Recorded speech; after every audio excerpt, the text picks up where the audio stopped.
ရင်ပြင်းတယ် beauty spa တွေသွားဖို့အတွက်လည်းအချိန်ရင်းမပေးချင်ဘူးဆိုလို့ရှိရင်တော့ရဟောင်ပြောတဲ့နည်းလေးကိုလုပ်ကြည့်ပါကျမတို့စားနေတဲ့ဆန်နော်အဲ့ဒါကိုထမင်းစားစွန်းတစွန်းယူပါဒီ2နာရီလောက်စိမ်ထားပါပွာလာပြီဆိုလို့ရှိရင်ကျမတို့ထောင်းပေါ့နော်စိတ်လို့လည်းရတယ်အဲ့တော့အဲ့ဒီအရာရဲ့ကျုပ်တစ်လုံးလိုမယ်ပေါ့နော်ကျုပ်ကတော့တစ်လုံးလုံးထည့်တယ်ပြီးလို့ရှိရင်ပြားရည်နည်းနည်းပြားရည်လက်ဖက်စားစွန်းတစွန်းလောက်ထည့်ပေါ့နော်ပြီးလို့ရှိရင်ဒင်းညင်ရှိတယ်ဆိုလို့ရှိရင်ဒင်းညင်ကလည်းလက်ဖက်စားစွန်းနဲ့တစွန်းထည့်ပါဒင်းညင်မရှိဘူးဆိုလို့ရှိရင်တော့တံမြာရည်ကိုလက်ဖက်စားစွန်းနဲ့တစွန်းထည့်ပါ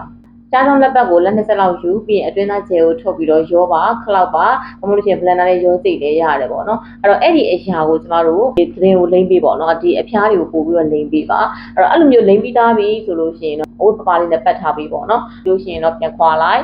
နောက်ထပ်10မိနစ်လောက်ထပ်ထားပြီးပေါ့နော်အဲ့လိုပြီးပြီဆိုလို့ရှိရင်ကျတို့မိနစ်20လောက်ဖြစ်သွားတာပေါ့နော်အကြလို့ရှိရင်ခေါင်းလျှော့ချပါကိုယ့်ရဲ့သပင်ဆန္ဒကျန်းနေတယ်